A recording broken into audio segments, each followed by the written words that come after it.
Bueno, y llega un plato, nunca mejor dicho, un plato muy fuerte para la mesa redonda del día de hoy. Así que yo le voy a pedir que suban al escenario a José Luis García Palacios Álvarez, en primer lugar. Un aplauso para él, por favor.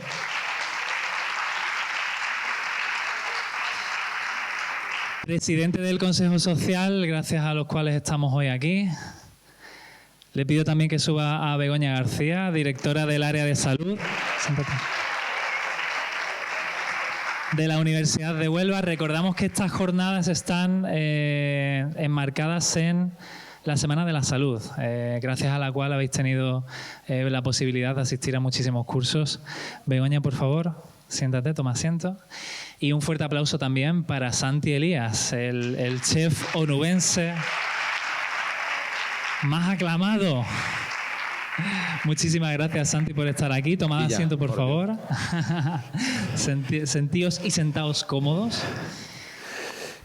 Yo voy a empezar, para deciros, primeramente, que habilitamos un número de teléfono para que mandéis vuestras preguntas. Si tenéis una pregunta dirigida a cualquiera de los ponentes o a los tres, si queréis, la mandáis a ese número de teléfono de WhatsApp. Y ya veremos si la hacemos, ¿vale? ¿Yo puedo mandar también? Tú puedes mandar también. Una pregunta sobre el tema de hoy, nada más, ¿no? Preguntas privadas también se aceptan. Pero no se salen en directo, ¿no? Esa la cortamos luego. Vale.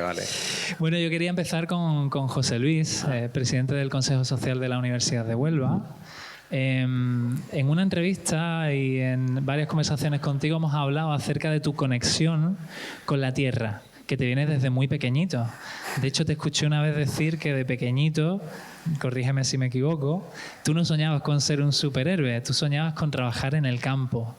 ¿Eso te viene de tu padre, te viene de familia? Sí. Quiero que me cuentes un poco qué sensaciones tenías cuando ibas a los entornos agrícolas desde pequeñito. Pues, lo primero, buenas tardes y muchísimas gracias por permitirme participar.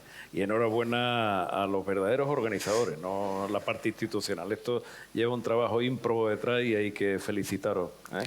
Es excelente. El superhéroe mío iba vestido de pana, llevaba gorra y tenía callo en las manos. Pero a mí me encantaba. Yo de verdad os recomiendo que os llenéis de polvo el cuerpo en verano y de barro en invierno, ¿eh? Porque son sensaciones que al final yo creo que te dirigen a lo esencial que nos tenemos que hacer todos, prácticamente diario, casi durante toda nuestra vida. Una pregunta que es absolutamente esencial, que es ¿por qué? El porqué de las cosas, de dónde vienen las cosas, cómo se hacen, cómo se han mejorado. Me encantó la ponencia, Macarena, de verdad, enhorabuena. Pero a mí se me quedó una cosa marcada en la memoria gustativa. A mí en verano, pues mi padre me llevaba al campo, me dejaba con el encargado y cuando tocaba vendimiar en el mes de septiembre o finales de agosto, pues vendíamos cuando había que cosechar el trigo, el girasol, los garbanzos, el algodón. Lamentablemente ya el algodón no se hace en Huelva, uno de los mejores del mundo en su momento, ¿no? Pero a mí se me quedó grabado el primer sabor de mi vida, que fue un tomate rajado con sal debajo de una vid en el mes de septiembre en San Juan del Puerto. Y yo tenía 7 años y recuerdo que el tomate era como mi pecho, o sea, era como un balón de fútbol, una cosa, y me lo cortó, estaba helado, con un puñado de sal, y me lo comí como una fruta, como lo que es, como es una fruta. Lo he seguido haciendo. Y nosotros, mi mujer y yo, se lo hemos enseñado a nuestros hijos también. Y a todos le queda esa imagen. Yo creo que esa naturaleza tan cercana, ese estar permanente buscando el porqué de las cosas, nos enriquece a todos en todos los sentidos. Pues muchas gracias. Aprovecho para preguntaros a Begoña y a Santi, ¿tenéis, tal y como ha explicado José Luis, un sabor que reconozcáis de la infancia? ¿Hay alimentos, hay comidas que estén presentes a día de hoy todavía? Pues mira, yo aprovecho también para agradecerlos a todos, pero coincido con él en la parte saludable. Yo tengo 2 sabores, uno saludable y otro nada saludable. En el saludable coincido con él porque es verdad que la alimentación es cultura, pero también es biografía. La biografía está dentro de la cultura, pero marca muchísimo más. Todos somos productos de la misma, ¿no? Y mi madre es de la Sierra de Huelva y se hacían matanzas en mi casa. Y yo Matanzas de cerdo, digamos, ¿no? Sí, bueno, sí, las confesables. Y es cierto que bueno, los tomates del huerto de mi tía son esos tomates tan feos, tan rosas, tan descascarillados, pero tan ricos, ¿no? Entonces es cierto que ese sabor del tomate de mi tía, eso lo tengo yo siempre. Pero fíjate que hay otra cosa, yo de chica, ahora soy de comer de todo, pero cuando era pequeña pues era como, me costaba más algunos que otros alimentos, ¿no? Y recuerdo que mi abuela, como la matanza, sabéis que tiene un acto cultural en el que todo el mundo come del mismo plato, lo que se hace y yo en ese sentido era todavía que no me gustaba del todo ese folclore, ¿no? Entonces mi abuela me hacía unas patatas fritas en la manteca de cerdo. Eso... ¿Cómo está eso, Shanti? ¿Cómo está? ¿Eso cómo está? Eso, escúchame lo que te digo. Entonces yo es verdad que de chica, pues yo claro, cuando había matanza, yo era feliz porque sabía lo que me tocaba, ¿no? Y cuando ya es verdad que esas cosas las tenemos ahí, como cuando ha dicho José Luis antes, las recuerdas, pero luego te vas haciendo mayor y como que se van quedando olvidadas. Y ya pues cuando tenía por lo menos 26 años, 27, hace nada de eso, recuerdo que con mi marido nos fuimos a comer al Ájar, creo que era el Mesón El Corcho, creo recordar.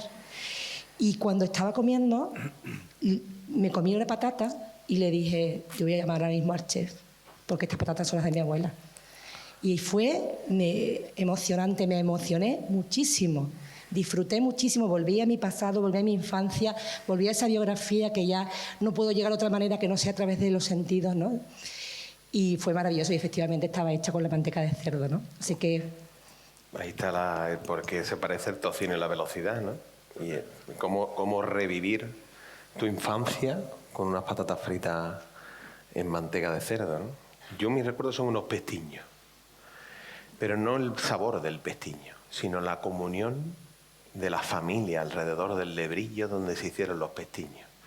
Antes hablaba José Luis sobre esa parte del polvo, el barro, la geografía que hablas tú, ¿no? Y yo hablo de lo social, ¿no? De cómo el 85-90% de las cosas que nos pasan en la vida que nos acordamos están alrededor de una mesa, ¿no? Y cómo al final la gastronomía y esa comida que hasta ahora yo creo que ha sido presente e inconsciente, aunque en este caso Macarena nos ha dejado bien claro de cómo traer a la presencia, ¿no? Al momento, el darnos cuenta de qué está pasando mientras comemos, ¿no? Y para mí no era el sabor del pestiño, sino era ese momento de la mezcla de la grasa, la matalaúga tostada, la harina, el mancharte las manos, el freír el limón y la canela en el aceite, el olor, el meter el dedo en la miel caliente y aunque te estés quemando, chupártelo. Son experiencias y momentos que al final te van marcando. Y yo creo que tenía, no sé si 7, 8 años, una cosa así. Y es el recuerdo que tengo, pero es el recuerdo de mi abuela, mi madre, y esa cultura gastronómica que poco a poco he ido pasando de mano en mano. Porque precisamente en Finca Alfoliz tú llevas eso, lo tuyo no es palabrería, tú tienes un proyecto... Yo lo intento que no sea. Que realmente conecta con esa parte, porque el ser humano tradicionalmente se ha reunido alrededor de la comida. Es últimamente quizás cuando más estamos dispersándonos y ese momento de la comida se está difuminando, ¿no, Santi? Es curiosísimo porque el hombre cuando descubre el fuego y empieza a cocinar, ya todo pasa alrededor de la comida, todo pasa alrededor del fuego y empieza a haber esa comunión social donde comer es el motivo de celebración y la fiesta que hay alrededor de algo que se celebra, ¿no?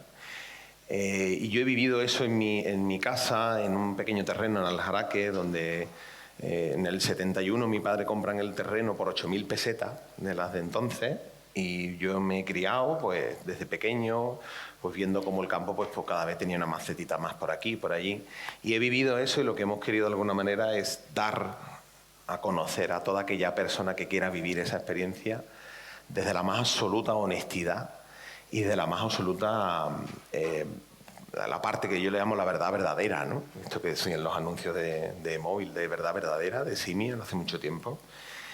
Y es comer, pero comer desde... Fíjate qué movimiento, qué tontería, ¿no? Pero es echarte para atrás y estás comiendo y estás como asentando, ¿no? Y dándote cuenta de a qué huele, de cómo crujen. Antes decía, cuando te comías la frambuesa Elena, pues Elena, que ha cerrado los ojos y se ha comido la frambuesa y ha nombrado a Macarena como primero el sabor y después el sonido, ¿no? Pero las patatas fritas, que lo sepáis todos, se venden por el sonido, no a lo que saben. Se venden por el crujiente interno que generan. Si las patatas fritas no fueran crujientes, no se venderían.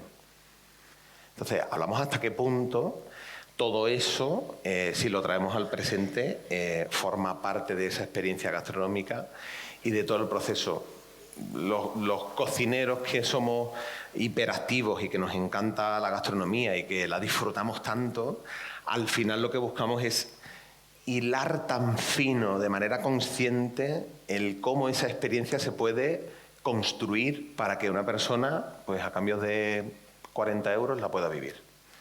Y la pueda disfrutar hoy en invierno con una chimenea, en verano con unas bermudas y tomándose un arroz directamente en la terraza, con unos amigos, con una pareja y en diferentes momentos, ¿no? Y participar, esta es la parte emocional que decía Macarena antes, participar en los momentos de disfrute y celebración de los demás. Ojo. Me están entrando unas ganas de irme a comer ahora mismo. Pues hoy estamos cerrados, ¿eh? Estamos cerrados. En esa escena que dibuja Santi, que yo creo que nos han trasladado a todos a esas escenas familiares, ¿vosotros sentís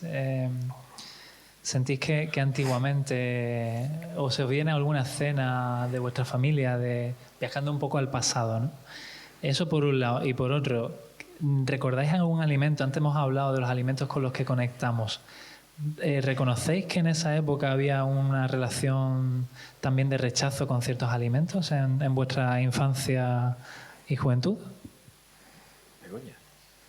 Bueno, yo que conecte, como te he dicho antes, es mi biografía, también la geografía, pero es mi biografía, mi familia. El que mi padre llegaba a trabajar, solo había 2 horas al mediodía y esas 2 horas allí no se levantaba nadie de la mesa. Y que ayer lo hablamos también en el debate, cómo se ha perdido esos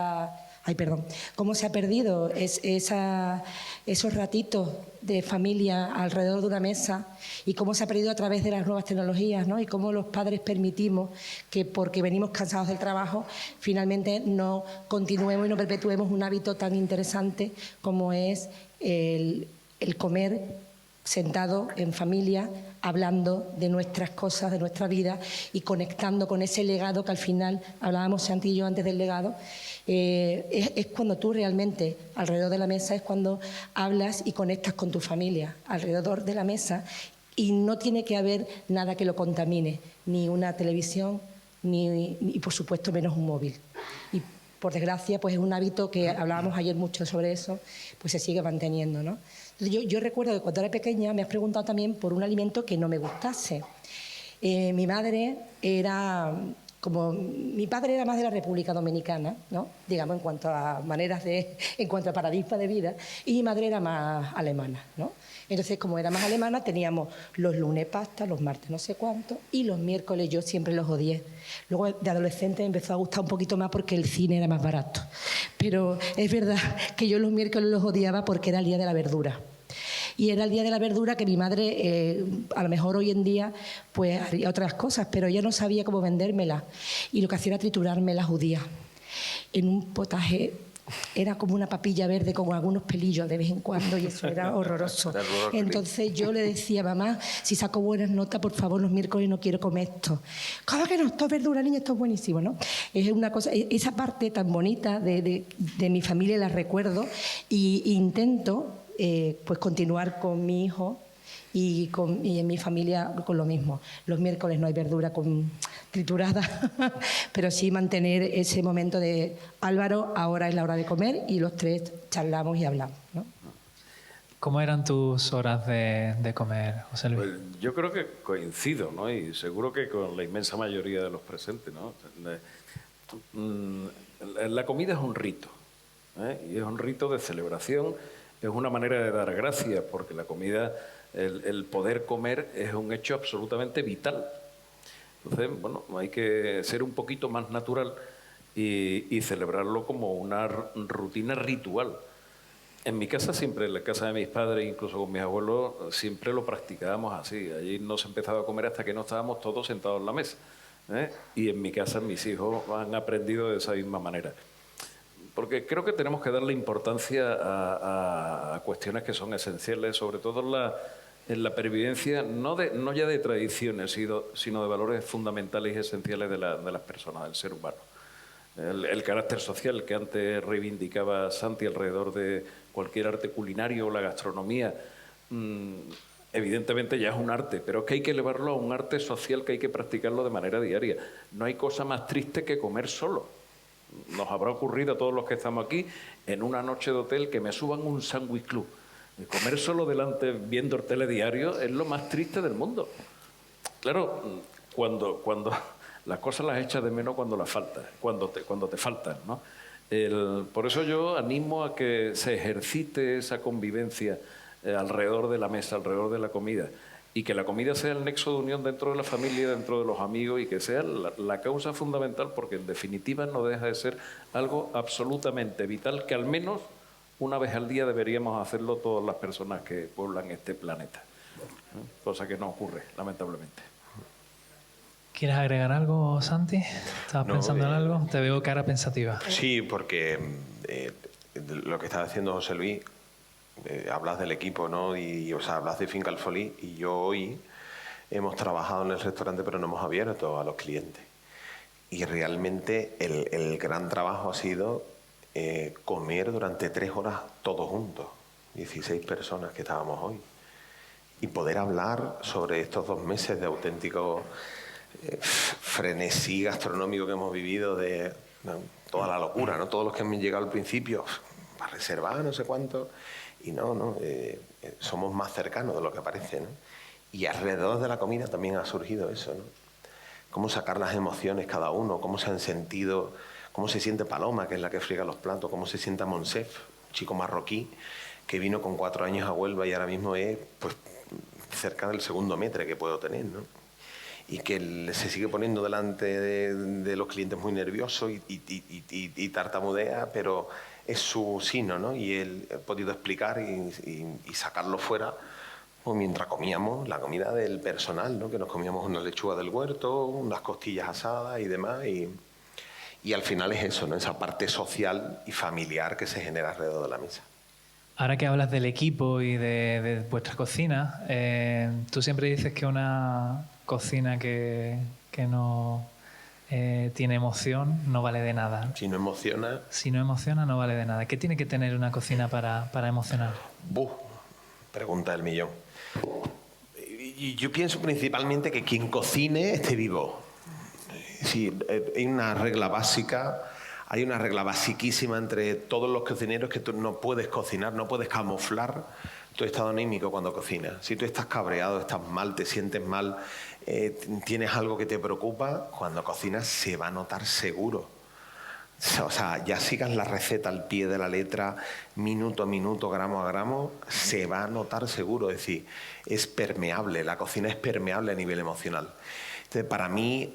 un poco la parafernalia, entre comillas, ¿no? Los preámbulos, por decirlo de una manera un poquito más amorosa, que surgen en el restaurante cuando la cocina empieza a funcionar, son fundamentales. Los horarios de entrada, la música que ponemos, que los proveedores lleguen a su hora, que todo esté cuadrado, para que cuando tú cocines feliz.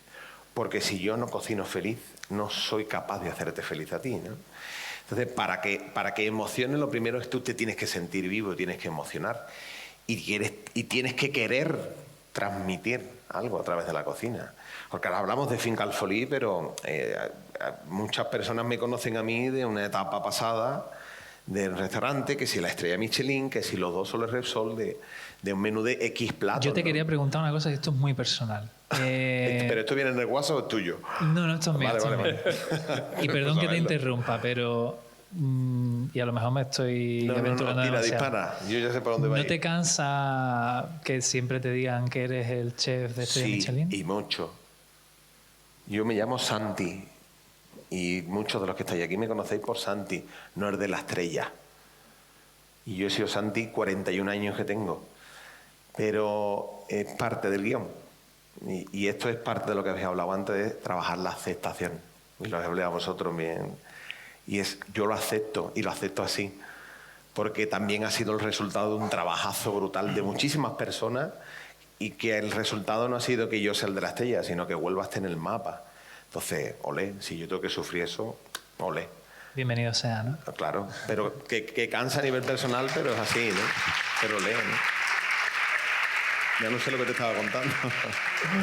Es que no sabes por qué te he interrumpido, pero tenía eso ahí en mente de Pero como preguntarte. tú, pasa a todo el mundo, ¿no? Incluso yo me he puesto a pensar mientras escuchaba a Macarena y decía yo, Macarena está hablando de la obesidad. ¿Qué va a pensar la gente cuando diga que sube aquí? Y yo soy obeso, por si alguno no se ha dado cuenta. Me vengo con bigote, pero se puede disimular, pero no tanto. Yo soy obeso. Y prácticamente toda mi vida he sido obeso, pero yo no he sido tan obeso. O sea, yo ahora estoy mucho más delgado. Yo he perdido casi 45 kilos. Y no lo he hecho ni con dietas milagros, ni lo he hecho con ningún producto raro, y lo he hecho a base de 4 o 5 kilos años, desde hace 6 años. Y yo te digo, yo claro que estoy obeso, pero aquí hay dinero, ¿eh? Ojo, que son muchos platos los que hay que probar y son muchos la trayectoria que hay que generar, pero esto es una comida de felicidad. O sea, estar delgado no es sinónimo de ser feliz. Ojo, ¿eh? Esto es muy importante que nos lo metamos en la cabeza, sobre todo la gente más joven. Estar en la línea o esa foto o el peso ideal no es sinónimo de ser feliz. Te puedes dejar más cerca, esto es como el dinero, no da la felicidad pero te deja cerquita. Pero si tú lo que comes no te hace feliz, yo te digo que una hamburguesa del McDonald's no te hace feliz nunca. Te puedes saciar en ese momento, pero feliz no te hace nunca. Por mucho hambre que tú tengas, el dolor de estómago a las 12 horas cae seguro. Hay que decir que la alimentación consciente no tiene nada que ver con la pérdida de peso. De hecho, la base de la alimentación consciente es no ponerle tanta cabeza, como bien nos han explicado anteriormente Macarena y Elena, y vivir la alimentación pues estando en el momento presente, ¿no? Yo quería preguntar a vosotros dos que trabajáis en el ámbito universitario, ¿pensáis que los jóvenes de hoy en día están más desconectados de este tipo de temas? ¿O le veis, porque muchas veces se pone encima de la mesa la responsabilidad de que los jóvenes están muy desconectados, ¿no? ¿Creéis que el estilo de vida influye en esa conexión con la alimentación? Bueno, yo ahora voy a hablar como Begoña y como directora de salud que promuevo la salud de esta universidad, ¿no? Realmente generalizar, porque es que hay muchos jóvenes aquí, y generalizar en jóvenes pues tampoco quizás sea bueno para empatizar con ellos, porque seguro que los que están aquí habrá muchos que estén conectados y otros que no. Mi experiencia no solamente con los jóvenes, es con la sociedad actual. La sociedad actual es una sociedad hedonista, con la búsqueda del placer inmediato. Y eso es lo que se ha cargado, lo que hemos estado hablando aquí hace un rato. Nosotros hemos nacido en una sociedad en la que aún no estábamos tan desconectados de la inmediatez, ¿no?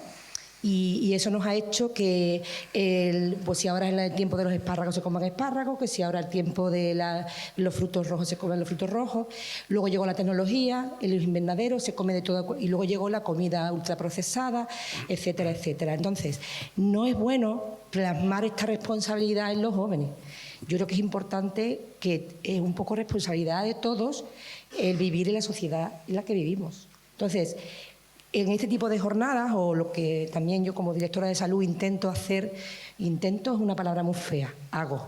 Bien. Porque si no lo intento, eso es lo del boli, ¿no? Bien. Lo intento pero no lo cojo, ¿no? Correcto. Efectivamente. Lo que yo hago es realmente individualizar las necesidades, ¿sabes? Porque generalizar es muy feo. Y cuando he hecho muchísimos grupos de discusión con mis alumnos y con alumnos de otras disciplinas, y ahora tenemos el gran problema de la inmediatez que trae consigo problemas de bloqueo emocional, unos problemas de crisis ansiosas con gente muy joven. Y eso lleva consigo, como Macarena ha explicado antes, problemas de trastornos alimenticios como el síndrome del atracón, un síndrome muy silencioso y que es muy prevalente en en nuestro target de edad de los que están hoy aquí, ¿no? ¿A quién le responsabilizamos? Pues yo creo que es algo de todos. Y la alimentación consciente es uno, como tantas otras opciones que tenemos para conectarte con tomar conciencia para tomar acción, porque si no es muy, muy difícil. Esperemos que después de estas mesas y de toda esta semana de salud que tenemos, el alumno consiga conectarse un poco más. Pero es verdad que no es fácil. No es fácil. Y yo apoyo, Santi, porque cuando a mí me dijeron lo de venir a esta mesa, yo soy muy bromista, muchos los que me conocéis, que sois muchos, lo sabéis. Y yo decía, pero yo voy a subir a la mesa de alimentación consciente, Santi y yo, que somos muy conscientes, Santi, pero desde luego ideal de peso no somos. Pero probablemente, y decía ayer Esperanza Torrico, si me hacéis una analítica, probablemente os daréis cuenta que estamos sanos. Sí, o sea que a veces es importante lo de la conexión y la alimentación consciente y tomar conciencia de que la emoción es lo que tenemos que aprender a gestionar nuestras emociones con la alimentación, con el autocuidado, con el querernos. Y probablemente cuando tú empieces a quererte a ti contigo mismo y empieces a aceptarte, empezarás a comer de otra manera. Y entonces las analíticas saldrán bien, aunque tengan unos kilitos de más. Bravo.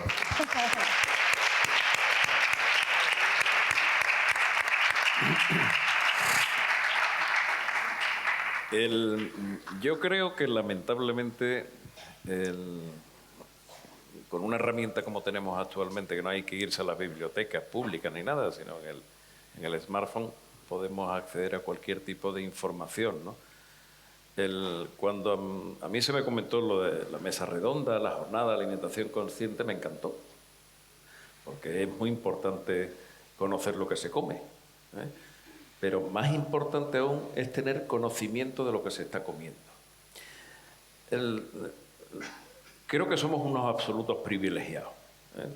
No una generación, ni los que vivimos en Huelva, los que vivimos en el triángulo suroeste de Andalucía, los que vivimos en Andalucía, los que vivimos en España, los que vivimos en el hemisferio norte, no en todos sitios, ¿eh? No os recomiendo que vayáis a Suecia y cosas de esas porque eso es un infierno. Pero somos unos auténticos privilegiados. Como estamos en la Universidad de Huelva, vamos a hablar de Huelva. Huelva tiene absolutamente todo el arco productivo y alimenticio de la mejor calidad que hay en el planeta Tierra. Pero tenemos que conocerlo. ¿Con qué quiero decir conocerlo? A Huelva se le conocen una serie de producciones frutícolas, por ejemplo, ¿no? Que son quizás las más conocidas, cítricos y frutos rojos. Los cítricos empiezan a cortarse en el mes pasado, en octubre, y terminan en junio. ¿Alguien se ha preocupado en conocer por qué? Porque aquí en Huelva se producen más de 200 variedades de cítricos distintas. No todas las naranjas son las mismas naranjas, ni tienen el mismo sabor, ni las mandarinas. Cada una está diseñada, entre comillas, seleccionada genéticamente a través de mucho esfuerzo y mucha inversión para que en su momento óptimo quien la consuma tenga las mejores experiencias posibles. Y nos venden naranjas. Hace unos años ya hubo una normativa en la que había que identificar el origen y la variedad. Eso es comer con conocimiento. Los frutos rojos ocurre exactamente lo mismo. Hay frambuesas, como las que os han repartido, que son de variedades remontantes, que son multiflorales y están produciendo casi todo el año. La fresa tiene unos momentos de producción desde diciembre hasta casi prácticamente final de mayo, 1 de junio. Y son un montón de variedades distintas. La fresa de junio o de mayo no se puede cultivar, ni se cultiva exactamente igual que la que se cosecha en el mes de enero o en el mes de febrero. Son absolutamente distintas. Y consumidas por variedades, disfrutaréis muchísimo más. Así con toda la serie de alimentos. ¿Qué quiero decir con esto?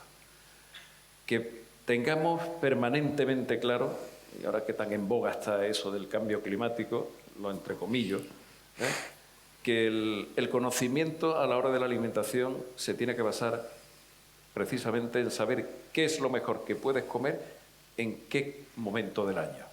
Y no te tienen que traer los melones de Brasil para que sigamos comiendo melones piel de sapo en diciembre, que es una burrada medioambiental. El melón tiene una época de producción en la península ibérica y las cosas se tienen que comer en su momento.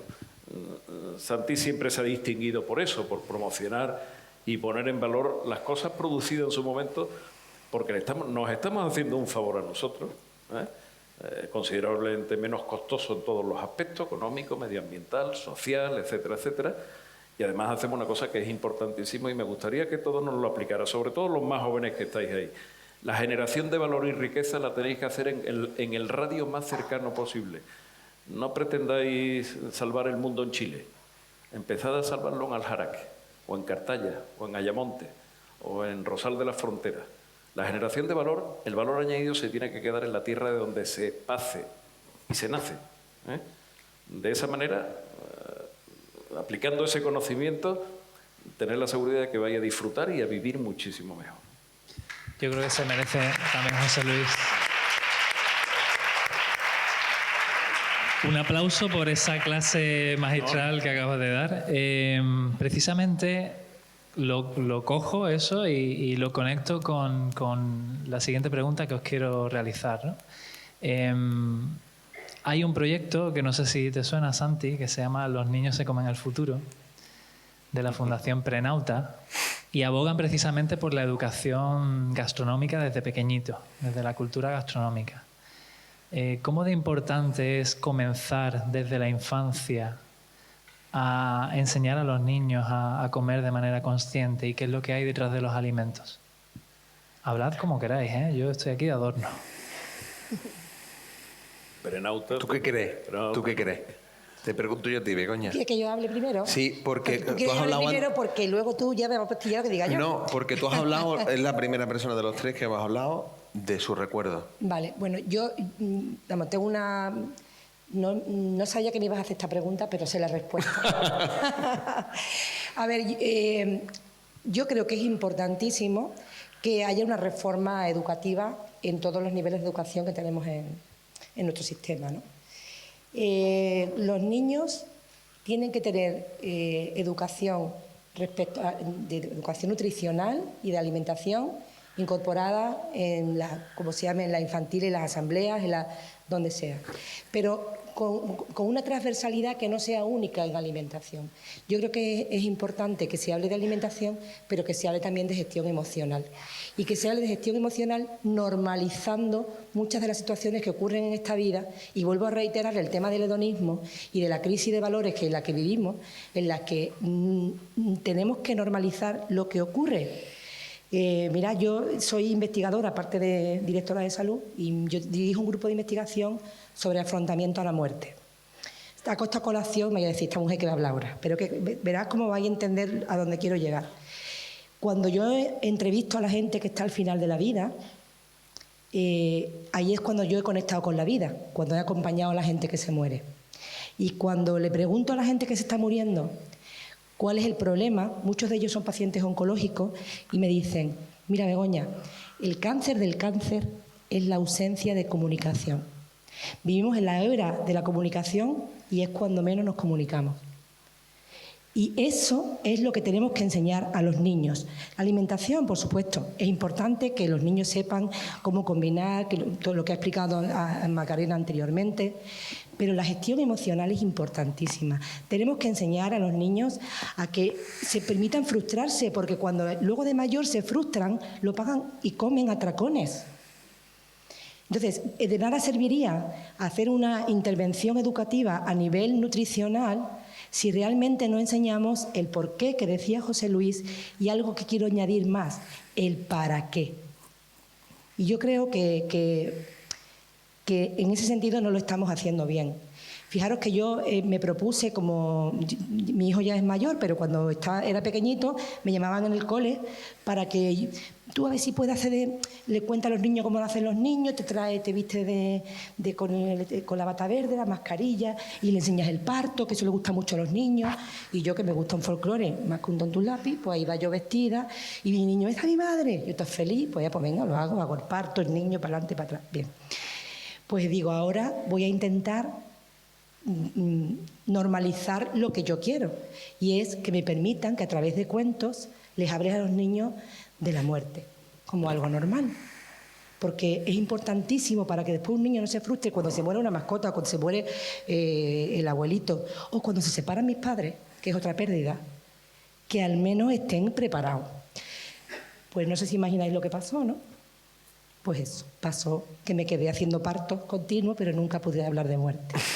Y eso es porque vivimos en la sociedad en la que vivimos. Entonces, conecto eso con la comunicación, conecto con la necesidad de enseñar a los niños gestión emocional y que sepa identificar que si me caigo me levanto y no necesito a mi padre para que me levante, sino que me frustro porque me he caído, pero me vuelvo a levantar, ¿no? Me enrollo mucho, perdón. No, muy interesante. Muy bien. Muy bien.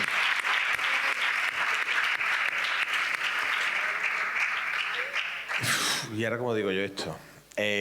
¿Sabéis que el 12% de los chavales que estáis aquí, cuando salgáis hoy, os vais al McDonald's, no? Hay algunos que están asintiendo, ¿verdad? Vamos a empezar a hablar ya claro. Vamos a dejarnos de bienqueas y de historias, ¿no? Esto es parte de la realidad. Y esto es parte también en el sitio donde vivimos, que a mí la clase magistral que ha dicho José Luis, yo la resumo en una frase: Huelva es la despensa de Europa. Y esa frase la solté yo en el año 2012 y ha sido una frase súper publicada y súper utilizada por todo el mundo, que a mí me encanta, ¿no? Pero es que somos la despensa. Pero ojo, que es una despensa que damos hacia afuera, que muchas veces no nos quedamos con lo mejor y lo sacamos fuera, ¿eh? Esto hay que tenerlo en cuenta. Pero ¿qué pasaría, Begoña, si ya existiera una asignatura que los niños pudieran utilizar de forma transversal, con inteligencias múltiples, a través de, incluso con técnicas de gestal, esa gestión emocional a través de la gastronomía, reforzando todas las demás asignaturas? Yo te la compro ahora mismo.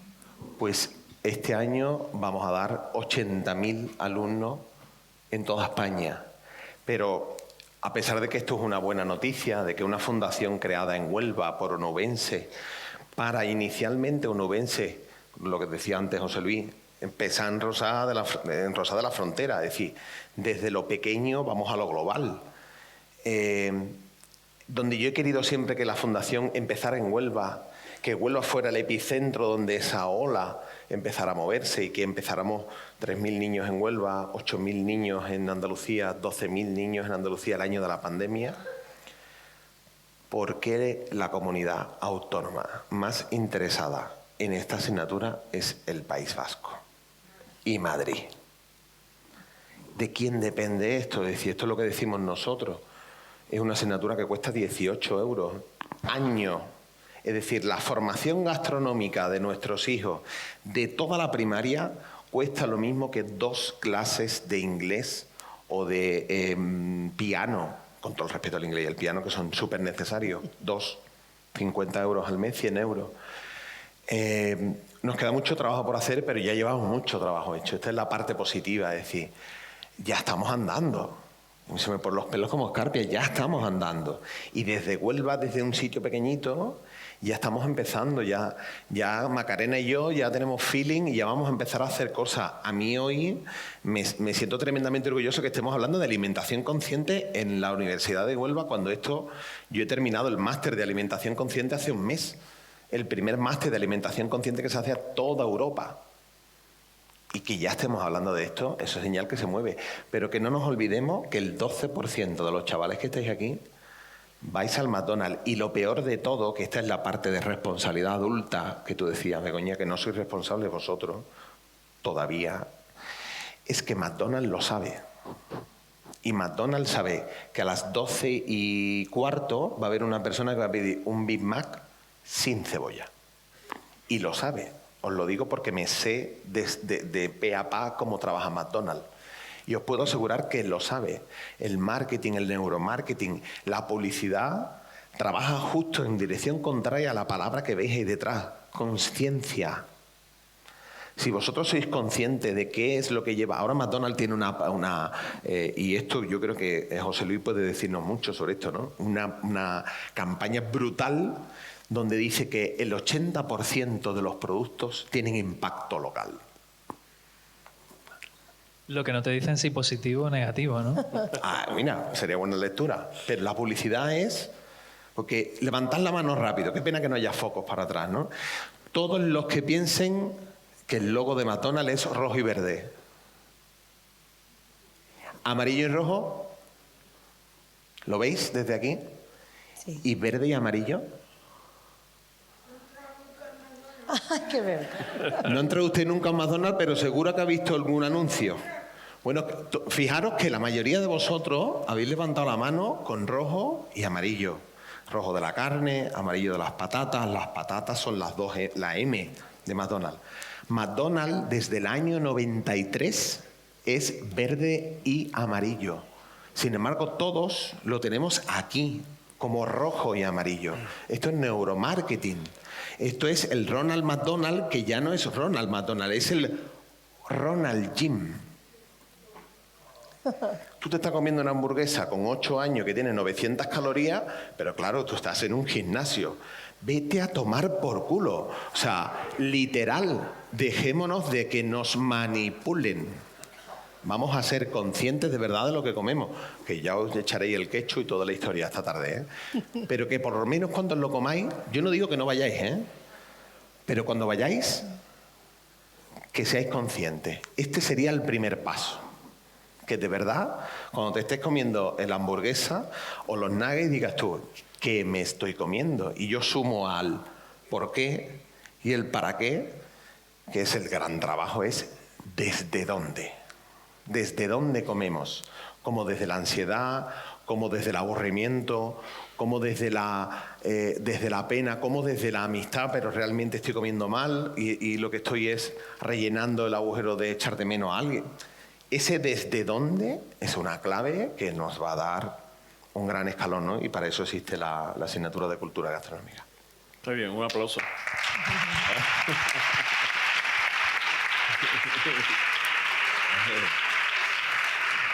Por alusiones, José Luis. Mira, yo creo que nuestra sociedad, que es una sociedad netamente mediterránea, lo pongo en cursiva, nosotros somos atlánticos, no mediterráneos, no Huelva, ¿no? Que es tan interesante o más que el Mediterráneo. Pero bueno, digo Mediterráneo porque es una sociedad tremendamente abierta, somos una esponja, nos asimilamos todo. Y estamos siempre a ver si nos comparamos con lo que viene de fuera, incluso asumimos lo que viene de fuera como mucho mejor que lo que hacemos aquí, cuando es esencialmente al revés. Disney hizo mucho daño, mucho, o sea, mucho. La naturaleza no se puede idealizar. Papá Disney lo cazaron, bueno, pues unos cazadores que tendrían su licencia para cazarlo, muy bien. La comida no son pasteles de arándanos, ni tarta de arándanos o pastel de carne. Nos hemos asajonizado en todos los aspectos. Por eso cuando decía Santi lo de McDonald's, es como... estamos desperdiciando el tiempo con este tipo de cosas. Y esto es todo parte de una evolución natural de la historia del siglo XX. O sea, que no es una cuestión que sea culpa de nuestros padres o culpa nuestra. Nos hemos visto en un carro y ni siquiera hemos aplicado decir vamos a pararnos un par de segundos a ver este carro dónde me lleva, a ver si es que hay otros caminos que puedan ser mejores, ¿no? Hasta el punto que es que yo hemos sido, y seguro que todos los que estáis aquí habréis sido testigos, por supuesto, de que hemos alquilado la educación de nuestros hijos. Mandamos a nuestros hijos a que los eduquen. No, mire usted, en los colegios no los educan, en los colegios les enseñan conocimiento, en la universidad los forman académicamente. La educación, la más importante que podéis dar o que habréis recibido, es la que han dado vuestros padres. Porque no habrá nada en el mundo más importante que una madre o un padre que la educación de sus hijos. Y los que sois jóvenes, que si Dios quiere os casaréis, tendréis hijos, os animo, porque es lo más maravilloso que le puede ocurrir a una persona, tener esa suerte. Lo más importante que tendréis será el legado educativo que le daréis a vuestros hijos. No el regalo, no la primera comunión, no las vacaciones en Disney World, en Euro Disney, ni nada por el estilo. El alimentarle permanentemente de enriquecerse a través del conocimiento, de la curiosidad. Ese es el mejor ingrediente que le podéis incardinar a las próximas generaciones. Estas generaciones que estamos aquí, bueno, pues a base de codazos y tal, pues nos hemos tratado de bajar de esos carros, ¿no? quizás en algunos momentos pues somos políticamente incorrectos o divertidamente incorrectos, pero bueno, quizás hemos tenido la suerte de tener unos padres que nos han alimentado precisamente con esa curiosidad, de aquella palabra, de aquella frase tan cierta, ¿no? Que la verdad os hará libre. Hay también una muy importante. Es cierto, la verdad os hará libre, pero el conocimiento es lo que más riqueza os dará a lo largo de toda vuestra vida. Y no lo desperdiciéis jamás. Estad permanentemente en modo de aprender. En la universidad, en el colegio, con vuestros hijos, con vuestros amigos, permanentemente. No os dejéis llevar por la masa informe y amorfa que lo único que llevan son conductas borreguiles. Como decía, ese 12% va al McDonald's. Muy bien, id. Pero dejar un día de ir, preguntaros qué otras alternativas tenéis, investigad.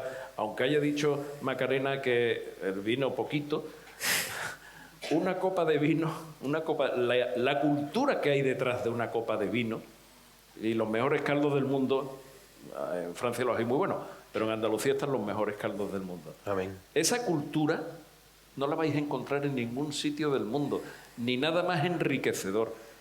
El poder hablar con conocimiento de algo que estás consumiendo te eleva en un estatus social que muy pocas personas lo alcanzan y que, en mi caso, estaré toda mi vida trabajando para intentar alcanzarlo.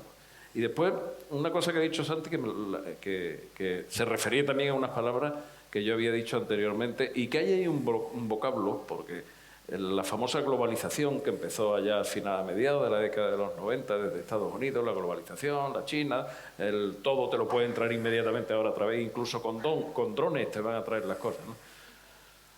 Tenemos que ponernos en modo glocal. ¿Qué significa glocal? Lo ha dicho Santi. Hay que pensar globalmente para saber qué valores tenemos, dónde nos diferenciamos. Y la actuación, como decía antes, en el portal de nuestra casa. Que toda la riqueza que podamos construir o aportar y acompañar, que la hagamos en nuestra casa. Pensemos globalmente, pero la riqueza en modo local.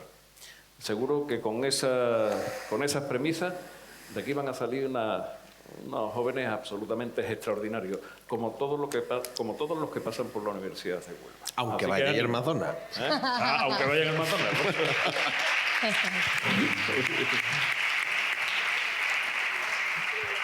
Aparte de decir que me he sentido tremendamente afortunado, ha habido momentos en que casi lloro, no porque fuera tan emotivo lo que estabais diciendo, que también, pero me he sentido súper afortunado de estar aquí. Yo también soy una persona muy emocional, entonces ha sido un broche de oro espectacular para unas jornadas que de verdad solo tengo palabras de agradecimiento desde Viajes del Héroe, ¿no? Sé que hablo en nombre de Carmen Elena y mío, de Elenita, cuando digo que nos hemos sentido tremendamente afortunados de caminar por este sendero paralelamente a Teresa Herrera. También te damos las gracias a ti, Begoña, que has estado espectacularmente cariñosa con nosotros. Por supuesto, a los ponentes, a José Luis, a Santi, nos sentimos tremendamente afortunados. Muchas gracias a todos los que habéis venido aquí hoy.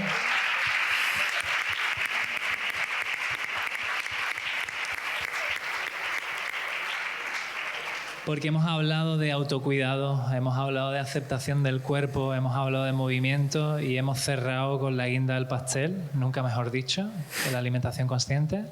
Y antes de que nos vayamos, yo sí os voy a pedir que me digáis una frase, una idea, algo que queráis transmitir. Da igual que no tenga que ver con la alimentación consciente, algún mensaje que le queráis mandar al público y en específico a la comunidad universitaria. Pues yo voy a ser reiterativo.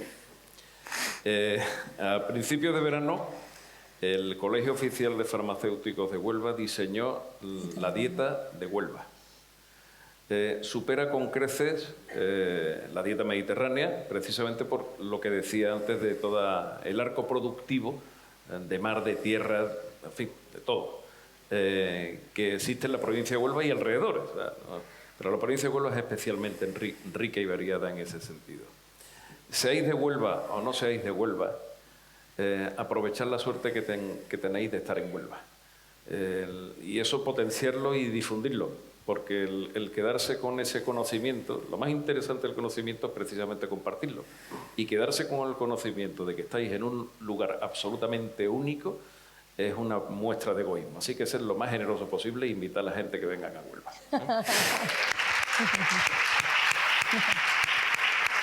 Bueno, yo me quedo con algo que llevo un rato pensando cuando miro al público, y es la intergeneracionalidad. Vemos una generación que está aquí con las amas de casa y la Asociación de Fibromialgia, que es muy importante que se conecte esta parte de arriba de la juventud con esta generación y que os conectéis comunicando de cualquier manera, porque la comunicación es tan amplia, pero que si podéis aprovechar, porque la cocina, la alimentación es nuestra propia identidad, además de todo lo que acaba de decir José Luis. Aprovechar y sentaros a hablar con vuestros abuelos, sentaros a hablar con vuestros padres, sentaros a hablar, a cocinar, a lo que queráis, pero disfrutar de la intergeneracionalidad, porque cuando menos lo esperéis, ya no estarán. Muy bien.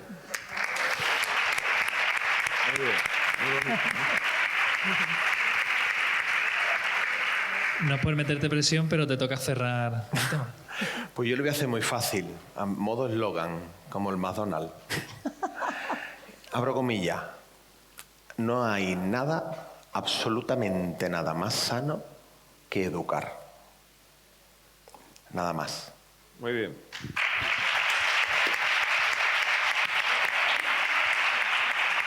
Estamos en un lugar perfecto para llevarlo a cabo, así que bueno, solo queda trabajar y hacerlo con pasión. Muchísimas gracias. También gracias a Macarena y a David, que han estado anteriormente con nosotros, a las chicas que han estado grabando, que son maravillosas, y a todos vosotros. Pasad un buen día y disfrutad de la hamburguesa. Y a Helen también un aplauso, por favor, que ha estado pacientemente recibiendo a la gente.